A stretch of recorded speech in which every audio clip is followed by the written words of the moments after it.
कहाँ से आ रहे हैं आप? पीली कोठी।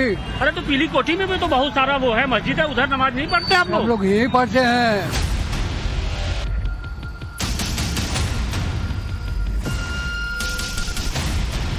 अच्छा, हम ये कह रहे हैं कि आप लोग कहाँ से आते हैं, कहाँ से आए? जलमंडी। जलमंडी।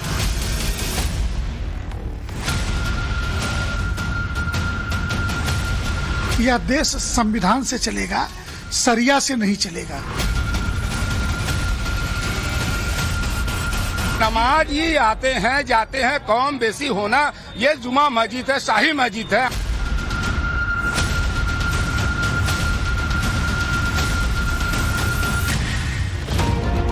ज्ञानवापी तहखाना खोलने के जवाब में नमाजी बने, ये वो सवाल है जिसे लेकर हिंदू पक्ष मुस्लिमों पर लगातार आरोप लगा रहा है। सवाल इसलिए भी उठ रहे हैं क्योंकि ज्ञानवापी में नमाज पढ़ने वालों की तादाद अचानक 3 से 4 गुना तक बढ़ गई। तो जुमे के दिन ज्ञानवापी में नमाज के लिए जुटी भीड़ पर साजिश की बात क्यों? क्या तहखाने में पूजा के विरोध में मुस्लिम पक्ष भीड़ जुटाकर शक्ति प्रदर्शन कर रहा? क्या बनारस से अलग से नमाजी बुलाने का आरोप सही है? क्या कट्टरपंथी गैंग ज्ञानवापी के बहाने मुस्लिमों को भड़का रहा? ये आरोप सही है? ये सब आपको बताएंगे, पूरी खबर पूरी डिटेल के साथ दिखाएंगे, क्योंकि रिपोर्टर ने एक एक सवाल को लेकर तहकीकात की है। ग्राउंड जीरो से इन्वेस्टिगेशन हुआ है, इसीलिए ये तो तय है कि थोड़ी देर में दूध का दूध और पानी का पानी आपके सामने होने वाला है। तहकीकात की शुरुआत में ही हमने सीधा कैमरा नमाजियों के सामने टिका दिया। हाँ बोलो भैया, आरोप है कि बाहर से नमाजी बुलाए गए हैं, आप लोग कहाँ से आए हैं? कहाँ से आ रहे हैं आप? पीली कोठी।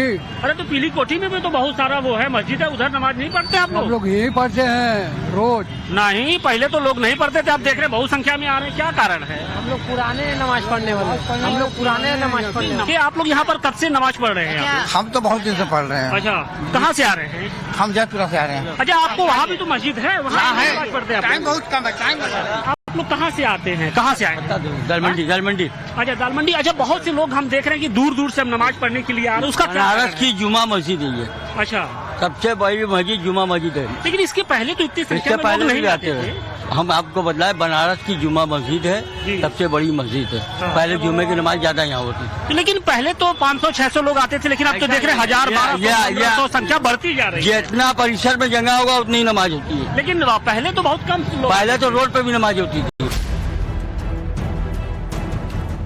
हमने ऐसे कई लोगों से बातचीत करने की कोशिश की जो जुमे के दिन ज्ञानवापी में नमाज अदा करने के लिए पहुंचे थे। कई लोगों ने टाइम्स ऑफ नवभारत से बात की, तो कई लोग हमारा कैमरा देखकर खामोशी से निकल गए। अच्छा, ये बताइए कि आप लोग ये यहाँ पर ये कब से नमाज पढ़ रहे हैं? हाँ दोस्त, एक मिनट जरा।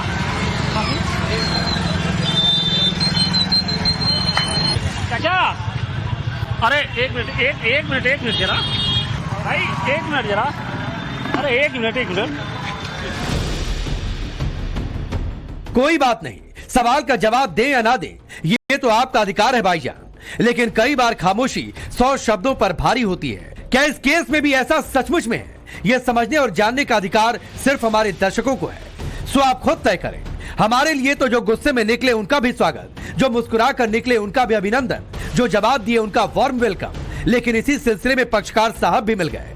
मुस्लिम पक्ष के पक्षकार के सामने भी वही सेम सवाल इस बात का है कि 31 जनवरी के पहले इतनी संख्या में जो नमाजी थे वो नहीं आते थे, लेकिन अब 31 जनवरी के बाद जब ज्ञानवापी के अंदर पूजा पाठ शुरू हो गया है, तो उसके बाद से जो संख्या है वो लगातार बढ़ती जा रही है।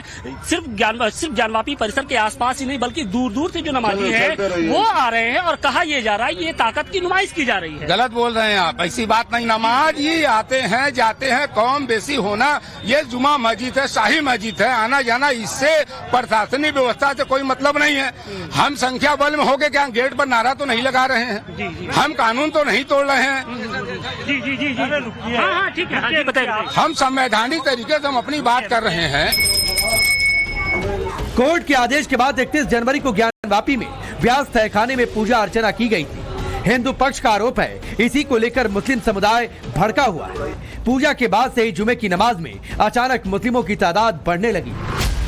बताया जा रहा है कि 31 जनवरी से पहले ज्ञानवापी में करीब 400 से 500 लोग जुमे की नमाज के लिए आते थे, लेकिन अब ये संख्या 2000 से भी ज्यादा बताई जा रही है। हर किसी का अपना धर्म है और सभी धर्मों का सम्मान करना ही सनातन धर्म है। धर्म के हिसाब से ईश्वर भी है, अल्लाह भी है। इसीलिए 31 साल के बाद कोर्ट के आदेश का पालन करते हुए ज्ञानवापी में सनातन का दीप प्रज्वलित हुआ। लेकिन सवाल उन लोगों पर हिंदू पक्ष उठा रहा जो ज्ञानवापी में पूजा के बाद अचानक नमाज पढ़ने के लिए आने लगे, जिसका दावा भी हिंदू पक्ष ही कर रहा। हमने तो सिर्फ सच्चाई के लिए तहकीकात। आम दिनों में इस तरीके की जो तस्वीरें हैं वो नजर नहीं आती हैं। जुमे की नमाज के लिए बमुश्किल से 500 से 600 की संख्या में जो नमाजी हैं आम दिनों में जाते थे, लेकिन जब से 31 जनवरी की रात जब पूजा पाठ शुरू हुआ है उसके बाद से ही जो नमाजियों की संख्या है उसमें एक तरीके से बेतहासा वृद्धि हुई है और माना यह जा रहा है कि जो संख्या है वो अब 1000 से 1500 2000 के आसपास पहुंच चुकी है। और यही कारण है कि अब जो स्थानीय प्रशासन है उसके भी माथे पर चिंता की लकीरें हैं वो साफ तौर पे नजर आ रही हैं, क्योंकि कहा यह जा रहा है कि जुमे की नमाज के बहाने जो लोग हैं मुस्लिम समाज के वो अपनी एक तरीके से ताकत की नुमाइश करना चाहते हैं। वो ये दिखाना चाहते हैं कि चाहे कुछ भी हो जाए वो ज्ञानवापी मस्जिद को खोना नहीं चाहते हैं। वाराणसी का एक एक इनपुट पर खुफिया विभाग की पैनी नजर है। चप्पे चप्पे पर सुरक्षा बल तैनात है। हिंदू पक्ष के साथ अंजुमन इंतजामिया कमेटी के पदाधिकारियों पर नजर रखी जा रही है। इस बात की आशंका है कि नमाजियों में कई ऐसे लोग हैं जिनके तार पीएफआई और सिमी जैसे प्रतिबंधित संगठनों से जुड़े हो सकते हैं। क्या ज्ञानवापी के बहाने बनारस को सुलगाने की साजिश रची जा रही है? क्या हल्द्वानी में हुई हिंसा की स्क्रिप्ट बनारस में भी दोहराई जाएगी? ये बात इसलिए उठी है क्योंकि ज्ञानवापी को लेकर चौंकाने वाली बातें सामने आई हैं। केंद्रीय संत समिति के राष्ट्रीय महामंत्री स्वामी जितेंद्रानंद सरस्वती ने ज्ञानवापी के मस्जिद कमेटी यानी अंजुमन इंतजामिया कमेटी पर संगीन आरोप लगाए हैं। उनका ये कहना है कि कमेटी के कई पदाधिकारी पीएफआई के संपर्क में हैं और केरल में पिछले दिनों निकाली गई पदयात्रा में बाकायदे पदाधिकारियों ने हिस्सा लिया और न सिर्फ हिस्सा लिया बल्कि भड़काऊ बयान भी दिया।